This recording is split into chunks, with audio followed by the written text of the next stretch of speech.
क्या दुनिया से इंसानों का काम जाने वाला है? क्या एआई आर्टिफिशियल इंटेलिजेंस इंसानों को ओवरटेक करने वाला है या कोई एक नई चीज़ आ जानी है? चैट जीपीटी 4 क्या है और उसका एग्रीकल्चर फील्ड के साथ क्या ताल्लुक है? क्या ये सच है कि चैट जीपीटी 4 एक रेवोल्यूशन है? एग्रीकल्चर किस तरह से चैट जीपीटी से रिलेट कर सकता है? चैट जीपीटी 4 पाकिस्तान की एग्रीकल्चर कम्युनिटी पे क्या इफेक्टिव होगा?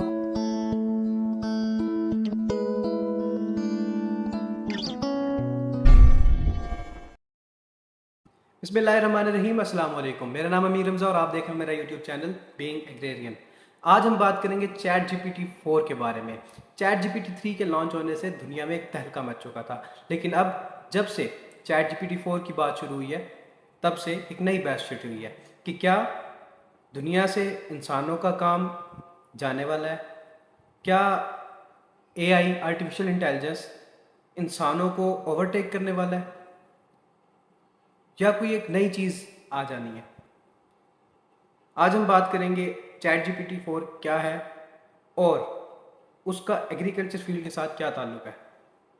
दोस्तों, पहले मैं आपको बताता हूँ चैट जीपीटी 3 क्या था। चैट जीपीटी 3 एक AI artificial intelligence based program, software या वेबसाइट, आम जबान में अगर कह लें, जिसके ऊपर 300 बिलियन फैक्ट्स इकट्ठे करके वो चैट जीपीटी 3 को प्रोवाइड किए गए थे और वहाँ से उसकी बेस पे वो हमें हमारे सवालों के, हमारे प्रॉम्प्ट्स के, वो हमें रिप्लाई कर रहा होता था। लेकिन अब चैट जीपीटी 4 आ चुका है और चैट जीपीटी 4 और 3 या 3.5 में क्या फ़र्क है कि चैट जीपीटी 4 में 100 ट्रिलियन फैक्ट्स चैट जीपीटी 4 में स्टोर हो चुके हैं, जिसकी बेस पे वो हमें हमारी क्यूरीज के, हमारे प्रॉम्प्ट्स के, हमारे सर्विसेज के आंसर कर रहा होगा।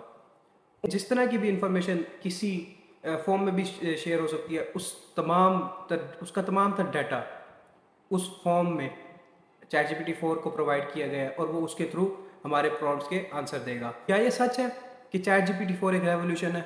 तो इसका जवाब होगा हाँ जी, chat GPT 4 is a new revolution, क्योंकि इससे ना सिर्फ कोई एक फील्ड फ़ायदे में जाएगी बल्कि जितनी भी फील्ड्स हैं उन सबको फ़ायदा होगा। मैं यहाँ पे बात करूँगा एग्रीकल्चर फील्ड के बारे में कि चैट जीपीटी 4 से एग्रीकल्चर को क्या फ़ायदा होगा। अब आप सोच रहे होंगे कि एग्रीकल्चर किस तरह से चैट जीपीटी से रिलेट कर सकता है। तो ज़रा सोचिए कि जब चैट जीपीटी 4 के पास मोर देन 100 ट्रिलियन फैक्ट्स मौजूद हैं, फार्मिंग कम्युनिटी को इतना डाटा एक एक जगह पे, एक टाइम पे, एक क्लिक के साथ, एक प्रॉम्प्ट के साथ प्रोवाइड करना, तो ये सच में एक फार्मिंग कम्युनिटी के लिए एक रेवोल्यूशन की तरह ही है। दूसरी बात जब हम करें कि चैट जीपीटी 4 जब एक एग्रीकल्चर कम्युनिटी जब चैट जीपीटी 4 को यूज़ करेगी, उसको अपने इस्तेमाल में लाएगी, तो क्योंकि चैट जीपीटी के पास इतना डाटा है कि वो फार्मिंग कम्युनिटी को, एग्रीकल्चर कम्युनिटी को इस बारे में बता सके कि प्रिसीजन एग्रीकल्चर क्या है, ऑर्गेनिक फार्मिंग क्या है, बायोलॉजिकल कंट्रोल किस तरह से करना है, किस तरह से यील्ड बेहतर होनी है, कौन से मैटर्स हैं जिनसे यील्ड बेहतर होगी, या कौन सी ऐसी प्रैक्टिसेस हैं जो उनको अडॉप्ट करनी चाहिए, या कौन सी ऐसी टेक्नोलॉजीज़ हैं जो डेवलप कंट्रीज़ ने डेवलप कर ली हैं और वो उसको यूटिलाइज कर रहे हैं। जब एग्रीकल्चर कम्युनिटी चैट जीपीटी 4 के थ्रू इस इंफॉर्मेशन को गेट करेगी और उसको इंफॉर्मेशन लेने के बाद जब उसको एक्चुअली परफॉर्म करने का टाइम आएगा, तो यकीनन उससे ना सिर्फ कॉस्ट में फ़र्क आएगा, ना सिर्फ फार्मिंग कम्युनिटी का माइंडसेट चेंज होगा, बल्कि उससे उनका टाइम भी बचेगा, उससे उनकी प्रोडक्शन भी बेहतर होगी और कॉस्ट भी कम आएगी, साथ में यील्ड में भी एट द एंड ज़रूर फ़ायदा होगा।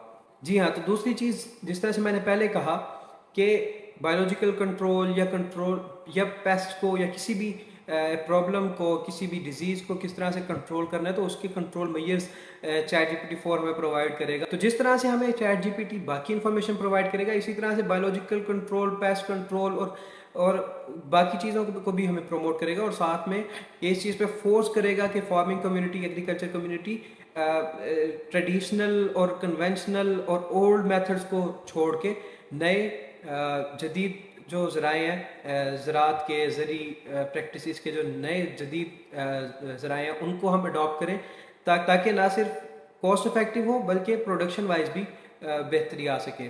और उसके साथ साथ जो पेस्टिसाइड्स का, जो केमिकल्स का यूज़ है बहुत ज़्यादा, उसके ऊपर भी काफ़ी फ़र्क पड़ सकता है।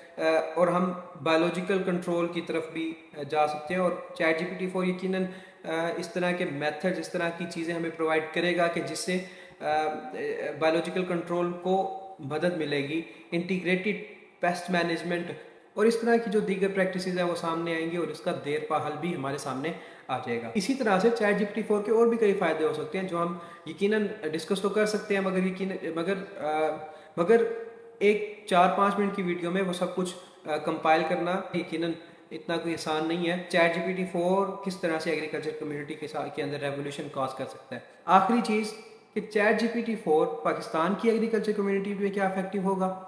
तो अगर पाकिस्तान की बात करें तो यकीनन थोड़ा सा मुश्किल है कि जिस तरह से पाकिस्तान में एग्रीकल्चर कम्युनिटी को बहुत मसाइल हैं। कुछ एरियाज़ तो ऐसे हैं, दूर दराज के एरियाज जहाँ पे इंटरनेट फैसिलिटी ही नहीं है, तो वहाँ पर यकीनन चैट जीपीटी जब एक अवेलेबल ही नहीं होगा तो उनको इस चीज़ का फ़ायदा ही नहीं होगा। और दूसरी चीज़, पाकिस्तान की एग्रीकल्चर कम्युनिटी में अवेयरनेस की कमी है।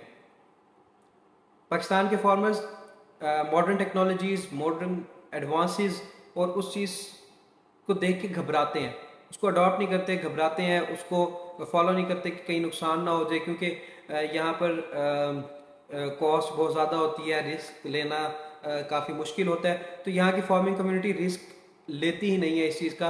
हम जो काश्तकारी के जदीद ज़राए हैं उसको हम किस तरह से अपने लिए यूटिलाइज़ करें और एट दी एंड मुल्क के लिए एग्रीकल्चर की अच्छी प्रोडक्शन दे सकें। और जो पाकिस्तान में फूड सिक्योरिटी और फूड शॉर्टेज का मसला उसके हल के लिए कुछ करें। That's all from my side. और मैं आपके कमेंट्स का इंतज़ार करूँगा कि आपको ये वीडियो कैसी लगी और आगे आप मेरे चैनल से क्या एक्सपेक्ट करते हैं। Thank you. अल्लाह हाफिज़।